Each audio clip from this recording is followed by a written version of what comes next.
नमस्कार, आपके साथ मैं युवी चौधरी। आप देख रहे हैं एबीपीएल न्यूज। उत्तराखंड की मित्र पुलिस एक बार फिर खूब चर्चा बटोर रही है। इस बार खबर हल्द्वानी से है, जहां हल्द्वानी महिला सेल की प्रभारी पीड़ितों को धमकाने के मामले में सुर्खियों में आ गई हैं। देखिए पूरा मामला। बताया जा रहा है कि महिला सेल की प्रभारी इंस्पेक्टर ललिता पांडे ने पीड़ित महिलाओं के साथ अभद्रता और मारपीट की, जिसमें वो वीडियो में डंडा उठाकर धमकाते हुए नजर आ रही हैं। पीड़ित पक्ष ने महिला सेल की प्रभारी पर गोली मारने की धमकी देने का आरोप भी लगाया है। यही नहीं, अनैतिक कार्यों में फंसाने की धमकी भी दी है। मामला सामने आने के बाद पीड़ित पक्ष ने एसपी सिटी को तहरीर देकर कार्रवाई की मांग की है, जिसके बाद एसपी सिटी ने मामले में जांच के आदेश दे दिए हैं। बताया जा रहा है कि भीमताल क्षेत्र की कुछ महिलाएं अपने किसी मामले को लेकर महिला सेल आई थी, लेकिन वहां महिला सेल की प्रभारी ललिता पांडे ने इन महिलाओं के साथ अभद्रता और मारपीट शुरू कर दी थी। हल्द्वानी में कुछ लोग आए थे थाने में और मैं उस समय थाने में मौजूद था। उनके द्वारा ये बताया गया कि जो महिला हेल्पलाइन प्रभारी हैं वो उनके घर पे आई थी और आज यहाँ बयानों के लिए बुलवाया था। तो उनके द्वारा उनके साथ अभद्रता की गई है। उनको कहा गया कि वो एक तहरीर लिख के उनके द्वारा एक प्रार्थना पत्र दिया गया। उस प्रार्थना पत्र में जितने भी आरोप हैं उन सभी की जांच की जाएगी और ये देखा जाएगा कि क्या वास्तव में इस ढंग की कोई बात हुई है और क्यों इस ढंग का विवाद उत्पन्न हुआ। इस पूरे प्रकरण की जांच की जाएगी। गोली वो वीडियो में भी दिख रही है, वो डंडा उठाती हुई और गोली मारने की धमकी देती हुई। जांच में इन सभी चीज़ों का संज्ञान लिया जाएगा। तमाम जितने लोग वहाँ मौजूद थे उन सभी के बयान भी इसमें अंकित किए जाएंगे और देखा जाएगा कि क्यों इस ढंग की परिस्थिति पैदा हुई है, क्यों अगर प्रभारी ने इस ढंग की बात कही है तो ऐसी बात क्यों कही है, इन सभी बिंदुओं पर जाँच की जाएगी। आप लोग आए पहले उसने पूछा कि क्या करूं। मैंने कहा मैम ऐसे नहीं है। वो कह रही कि तुम लोग वहाँ पे पास आए थे, इस पास है, वहाँ पे हम लोग डायरेक्ट ये बोल बिना जाने पहचाने हम लोगों से ये बोल रही है इस पास आए हैं। ये कोई औरत मुझे बता दी और हमें गाड़ी दिखाई है। तुम क्या करते हो? अच्छा, मास्क लगाओ गरम। मुझे नहीं चाहिए। तो फिर क्या हुआ? और फिर उसके बाद मेरे हस्बैंड को बुलाया, उनके साथ बदतमीजी पर की वो डंडा निकालने लगी मेरे को मारने के लिए। आपको क्या थप्पड़ मारा? आपके बच्चे और हमें गोली मारने की बात कर रही है वो। जॉब करता हूँ, मेरी वाइफ है कृष्णा हॉस्पिटल में जॉब करती है और साथ में मेरी शाली है, कंप्यूटर क्लास करती है और मेरी बहन है, छोटी बहन। अभी इसने पिछले साल ग्रेजुएशन कंप्लीट किया है, उसके बाद अभी एमए में एडमिशन करने के लिए यहाँ आई है हल्द्वानी। एक हफ्ता नहीं हुआ इसे हल्द्वानी आई है, 16 तारीख को हल्द्वानी आ रखी है। और उसके बाद कल शाम मेरे घर पे कोई नहीं था, मेरी वाइफ ड्यूटी पर थी, मैं ड्यूटी पर था। मेरी छोटी शाली जो है वो कंप्यूटर क्लास गई हुई थी और 4:30 बजे के टाइम पे मेरे कमरे पे 3 लोग यहाँ से आए थे। 3 लोग जिन्होंने अभी आपने देखा, तो ये सीधे कमरे पे आए। उसके बाद मेरे कमरे में पूरा तहस नहस कर दिया, सारा सामान इधर पर बिखेर दिया और मेरी बहन के ऊपर आरोप लगा दिया कि तू यहाँ डंडा चला रही है, ये कर रही है, वो कर रही है, सब गलत। और मेरी बहन के साथ मारपीट कर रखी है, बेल्ट से मार रखा है और अभी आपके सामने कोतवाली में मेरी साली के गाल पर थप्पड़ मार रखा है। देखिए अभी निशान है उंगलियों पे, आप देख सकते हैं बिल्कुल। और एक चीज मुझे एक क्वेश्चन पूछना है, पुलिस प्रशासन से पूछना है, सारी सरकार से पूछना है, पुलिस वाले हमारी सेवा के लिए हैं या हमारे उत्पीड़न करने के लिए यहाँ लगे हैं? तो एक चीज बताओ, अगर हम गलत कर रहे हैं तो हमारा प्रूफ दिखाओ ना हमको, हमारी गलती कहाँ है वो चीज़। 2 महीने हमें नहीं हुए कमरे पे आए हुए। ये मेरा, ये देख लीजिए, ये मेरा किरायानामा है, कब का किरायानामा है, देख लीजिए, इसमें डेट पड़ी हुई है सब। और ये पुलिस वेरिफिकेशन है सारा, इसमें सब कुछ है। और ये मेरी आईडी है, ये मेरी आईडी है, देख लीजिए, मेरे पापा का नाम लिखा हुआ है इसमें। सर क्या क्या आपने घर पे जाके क्या क्या आज क्या भूतिया पड़ा चौकी पर गया, सबसे पहले 2 बार भूतिया पड़ा चौकी पर गया। वहाँ जाकर क्यों आए थे? यहाँ क्यों आए थे? यहाँ हम इसलिए आए थे क्योंकि हमारे 3 फोन इन्होंने जब्त किए हुए हैं। एक मेरी बहन का फोन जब्त किया है, मेरे पास 2 छोटे फोन थे, 3 फोन उन्होंने जब्त किए हुए हैं। ये मेरी बहन का आईडी कार्ड देख लीजिए। और ये ढूंढ रहे हैं किसी रेनू नाम की लड़की, मेरी बहन को जबरदस्ती बोल रहे हैं कि तू रेनू है। इसमें साफ आईडी कार्ड में, आधार कार्ड में देख लीजिए क्या नाम लिखा हुआ है इस पे। और ये आधार कार्ड है, वोटर आईडी और कॉलेज का, एनडीपीजी कॉलेज का पहचान पत्र भी है, देख लीजिए साथ में। और अभी क्या धमकी दे? आज क्या हुआ? क्या मामला हुआ? आज ये हुआ, हमें अपना केवल अभी हमसे बोला कि हम तुमको जेल भिजवा देंगे, तुम अपने बाप के पास जाओ, किसी के पास जाओ, हम तुम्हारे लिए गोली मारने की धमकी दे रहे हैं। तुम आज अभी उन्होंने बोला मुझे रात को 12 बजे तुम्हारे घर आकर तुमको गोली मारेंगे कि तुम्हें गोली मार देंगे, गोली मारेंगे ना, हमारी गलती नहीं है तो प्रूफ दिखाओ। जब हमारी गलती नहीं है तो हमारा प्रूफ दिखाओ ना उस चीज का। अगर हमारी गलती पकड़ी जाती है तो मानेंगे हाँ यार हमारी गलती है तो हमें मारो, कोई दिक्कत नहीं है, लेकिन प्रूफ भी तो दिखाओ उस चीज का। लोहाघाट स्टेशन बाजार में पुलिस चौकी के पास चंपावत मार्ग पर कैंटर की चपेट में आने से एक युवक की मौत हो गई है। सड़क हादसा होते ही लोगों की भीड़ लग गई। कुछ देर तक तो मृतक की पहचान नहीं हो पाई। फिर पुलिस ने आईडी देखकर उसका पता लगाया और शव को कब्जे में लेकर पोस्टमार्टम के लिए भेज दिया गया है। यूं तो उत्तराखंड को देवभूमि के नाम से जाना जाता है और देश विदेश से पर्यटक उत्तराखंड देवनगरी में आस्था के लिए आते हैं। इसी क्रम में जिलाधिकारी ने शिव महोत्सव कराने का निर्णय लिया है। चलिए आप भी देखिए जिलाधिकारी की ये अनोखी पहल। काफी समय पहले नेपाल और भारत का काला पानी विवाद पूरे देश में चर्चा का विषय बना हुआ था।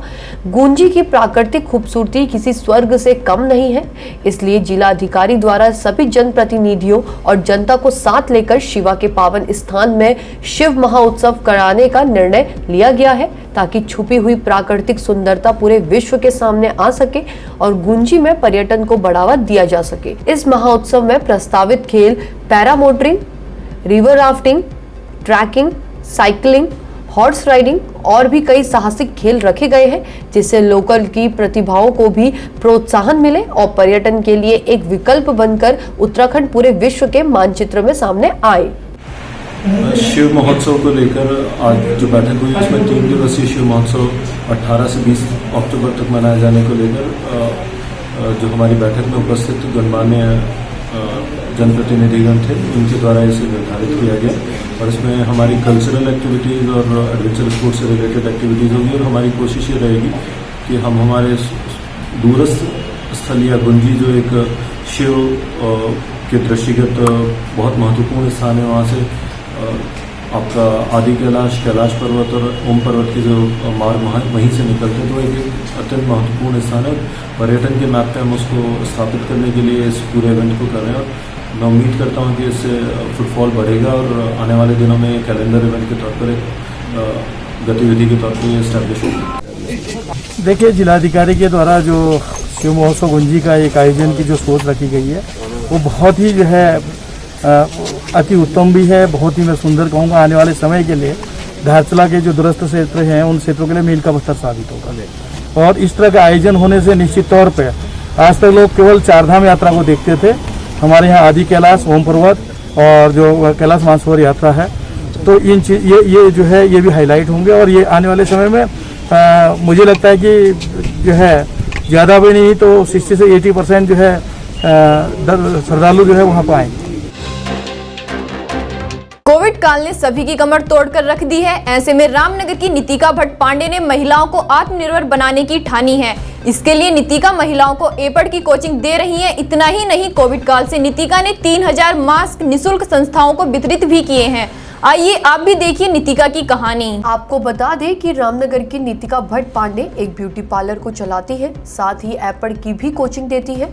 आजकल नितिका भट्ट पांडे पिरूमदारा के इंटर कॉलेज में एपड़, ब्यूटी पार्लर, सिलाई का कार्य निःशुल्क सिखा रही हैं। जिस तरह से कोविड-19 के चलते बेरोजगारी बढ़ती जा रही है, ऐसे में नितिका भट्ट पांडे ने कम से कम कोविड काल में 3000 मास्क निःशुल्क संस्थाओं को वितरित किए। इतना ही नहीं, नितिका भट्ट पांडे ने इंटर कॉलेज पिरूमदारा के डायरेक्टर श्री सतनाम सिंह चौधरी से स्कूल के एक कमरे को खुलवाने की इजाजत लेकर उसमें कम से कम 35 से 40 बच्चों को एपड़, ब्यूटी पार्लर व सिलाई का कार्य निःशुल्क सिखा रही हैं, जिससे आने वाले टाइम में यह बच्चे आत्मनिर्भर बन सके।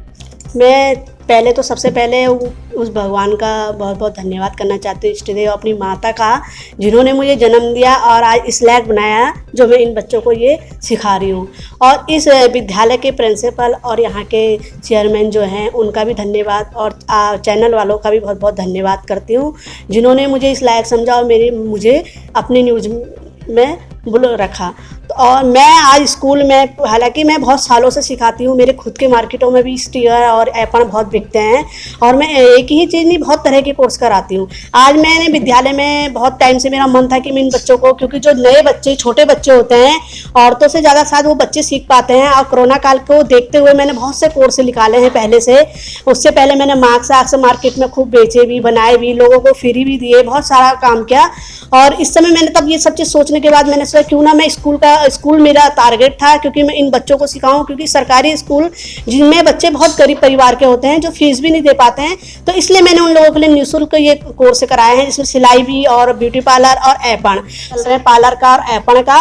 तो ऐपण में मैं बच्चों को ये बना रही हूँ, ये ऐपण में स्वास्तिक हो गया, ऐपण की बहुत सारी जो हमारी कुमाऊं में और कल्चर जो हमारा अपना, इसके साथ साथ कोर्स के साथ साथ मैं अपनी कल्चर को भी बचा रही हूँ। जो हमारे कुमाऊं में ऐपण जो बहुत ज़्यादा लोगों को फिर रहे हैं, तो उसको मैं ऐपण ये सब चीज़ बना रही हूँ, ऐपण बना के। लेकिन सबसे पहली बात यह है कि हमारे जो उत्तराखंड मतलब हमारे पहाड़ में करवा चौथ नहीं होता है, लेकिन ये त्यौहार एक ऐसा है, सुहागन का त्यौहार है, तो कोई ऐसी बात नहीं है। लेकिन हमने करवा चौथ को बनाने के लिए एक नया रूप दिया है, अपनी कला को भी आगे रखा है और करवा चौथ भी बना रहे हैं। तो इसमें दोनों चीज, मतलब जो कोरोना काल चल रहा है उसके हिसाब से मैंने भी सोचा क्यों ना अपनी कला को मैं बढ़ाऊं, बच्चों को भी सिखाऊं, मेरे साथ साथ वो बच्चे भी कुछ रोजगार कर सकें, कुछ दो पैसे कर सके, कमा सके अपनी कला से, किसी के अधीन नहीं है, कुछ नहीं है, अपने जितना वो कर सके उतना, जितना गुड़ डालोगे उतना मीठा होगा। तो इसलिए मैंने सोचा कि जितना हम करें हमारे ऊपर है, हम जितनी मेहनत करेंगे उतना हम कमा सकते हैं।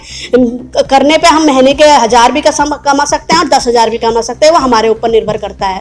हालांकि मैं इन्हीं कामों से आज खड़ी हूँ, यही मेरा एक रोजगार है और मैं इसी से ही अपना खर्चा चलाती हूँ। जैसा कि आजकल देखने में आ रहा है कि हमें जो है स्वावलंबी बनना चाहिए, तो उसके लिए जो है इस तरह की गतिविधियां जरूरी हैं। जैसे कोविड-19 के कारण इतनी पेंडेमिक स्थिति रही और लोगों की जॉब छूट गई, लेकिन उसके बाद जो है क्या कहते हैं, अगर हम बच्चों को स्वावलंबी या इस तरह की जो है चीज़ें सिखाएंगे तो उससे जो है कहीं ना कहीं पर जो है भविष्य में जो है इनके रोजगार के लिए भी ये चीज़ें जो हैं कारगर साबित होंगी और जिससे ये अपना जो है जीविकोपार्जन कर सकते हैं।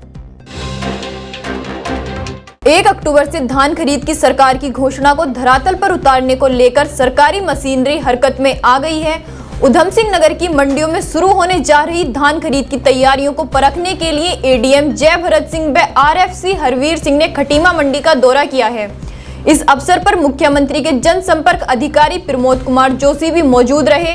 इस दौरान जो भी कमियां पाई गई उन्हें संबंधित अधिकारियों को 2 दिनों में पूर्ण करने को कहा गया है। हमारे पास 1,34,000 बैग्स ऑलरेडी हमारे पास हैं, बाकी हमारे ऑर्डर प्लेस हो चुके हैं। जब तक तोल शुरू होगी हमारे ऑर्डर्स पूरे हो जाएंगे। मतलब 1 तारीख भी जी सारी व्यवस्था सब जगह एडवांस जो है हमारे बैग्स पहुंच चुके हैं। आगे भी जो उनकी आवश्यकताएं होंगी हम पूरी करते रहेंगे। व्यवस्थाओं को परखने के लिए मैं और आरएफसी साहब हमारे हरवीर जी और डीएसओ और एआर हम लोगों की टीम यहाँ पर आई हुई है और हम लोगों ने रुद्रपुर से लेके और यहाँ तक हम लोग सभी स्थानों पर देख रहे हैं कि व्यवस्थाएं दुरुस्त हैं या नहीं। कई जगह कुछ व्यवस्थाओं में कमी है, तो अभी 2 दिन का समय है। जितने भी यहाँ प्रभारी हैं और जो विभागीय अधिकारी हैं उनको निर्देशित कर दिया गया है कि इन 2 दिनों के अंदर पूर्ण रूप से व्यवस्थाएं कर लेंगे और हम इनसे एक प्रमाण पत्र भी लेंगे कि व्यवस्थाएं पूर्ण हो चुकी हैं। और मुझे उम्मीद है कि हम 1 तारीख से धान खरीद का जो हमारा शेड्यूल है उसको विधिवत प्रारंभ कर देंगे। रामनगर गौमूत्र क्रांति के संचालक प्रदीप भंडारी आजकल चर्चाओं में बने हुए हैं। जानकारी के अनुसार उनके द्वारा किए गए उपचार से लोगों को नया जीवन मिला है, जिसके चलते लोग उन्हें अपना भगवान मान रहे हैं। वहीं लोगों ने बताया कि जो लोग मृत घोषित हो चुके थे उनके इलाज के बाद अपना जीवन व्यतीत कर रहे हैं। क्या है पूरा मामला, आइए नजर डालते हैं। आपको बता दें कि आजकल गौमूत्र क्रांति के संचालक प्रदीप भंडारी चर्चाओं में है। उनके किए गए उपचार से लोगों को नया जीवन मिला है, जिसके चलते लोग उन्हें अपना भगवान मान रहे हैं। इसी के चलते असाध्य रोगों पर विजय प्राप्त करने वाले शोधकर्ता को प्रशस्ति पत्र दिया गया है। गौमूत्र क्रांति के संचालक प्रदीप भंडारी द्वारा पवलगढ़ में लोगों को अपने विचारों से अवगत भी कराया गया है। इस दौरान लोगों ने गौमूत्र क्रांति के विचारों को सुना। वहीं काफी टाइम से अपने शरीर से पीड़ित काशीपुर की मेयर उषा चौधरी ने पवलगढ़ के औषधालय केंद्र में इलाज के लिए पहुंची है। चिकित्सा पद्धति थी ये उस पर आधारित है और मैं तो एक बात ये कहूँगा कि हमने इसमें कुछ विशेष अलग से नहीं किया। ये प्राचीन जो चिकित्सा पद्धति थी हमने उसी को थोड़ा सा उसमें बदलाव ला करके हमने काम शुरू किया।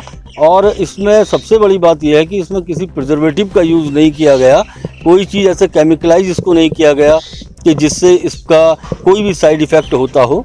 और ये सारी वही प्रणाली है जो चिकित्सा की जो पौराणिक हमारी पुरातनपंथी सोच थी, जो ऋषि मुनियों का जो आयुर्वेद था, ये वो है। इसमें मैंने अलग से कुछ नहीं किया। इस पर मैं चाहूँगा कि इसका किसी भी कोई भी व्यक्ति जो यहाँ से ठीक भी हुआ है उसका श्रेय मुझे न जाके उन संतों को, उन ऋषि मुनियों को जाए जिनके द्वारा आज हम यहाँ पर ये सारा का सारा काम कर रहे हैं।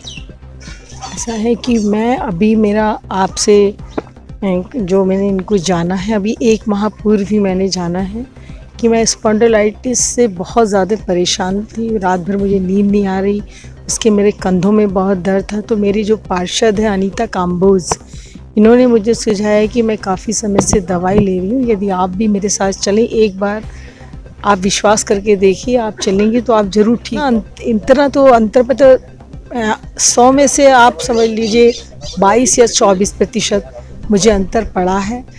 थोड़ा दर्द भी कम हुआ है, मेरे जो बाजुओं में बहुत ज़्यादा स्पॉन्डिलाइटिस का दर्द हो रहा था वो भी मेरा कम है।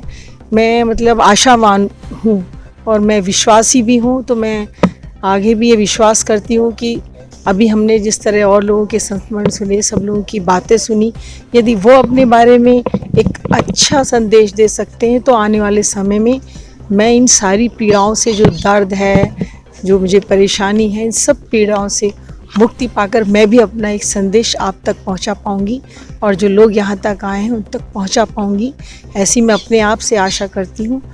और त्रिपाठी जी के यहाँ जो मैंने देखा है कि मेरे अंदर एक आपके इन संदेशों से एक विश्वास जगा है, वो और अधिक विश्वास मेरे अंदर भी उत्पन्न होगा। और लोगों की कहते हैं ना कि वृक्ष कभू नहीं फल जके, नदी न सींचे नीर, परमारथ के कारणे साधुन धरा शरीर। तो ये परमारथ का कार्य जो त्रिपाठी जी कर रहे हैं उन लोगों के लिए कि जो पैसा देने में सक्षम नहीं है, इस तरह की भावना यदि आपके अंदर है तो निश्चित ही आप जिस पद पर यहाँ पर वैद्य जी के रूप में बैठे हैं, आगे आने वाले समय में मैं भी यही आशा करती हूँ और मेरा भी यही विश्वास है कि आपको आज आसपास के लोग तो जानते ही हैं, आगे आने वाले समय में विदेशों में भी आपकी धमक हो, ऐसी मेरी शुभकामनाएं उनके साथ। अभी के लिए इतना ही। उत्तराखंड की तमाम बड़ी खबरों को जानने के लिए जुड़े रहिए ABPL न्यूज के साथ। ये है ABPL डिजिटल नेटवर्क और आप देख रहे हैं ABPL न्यूज।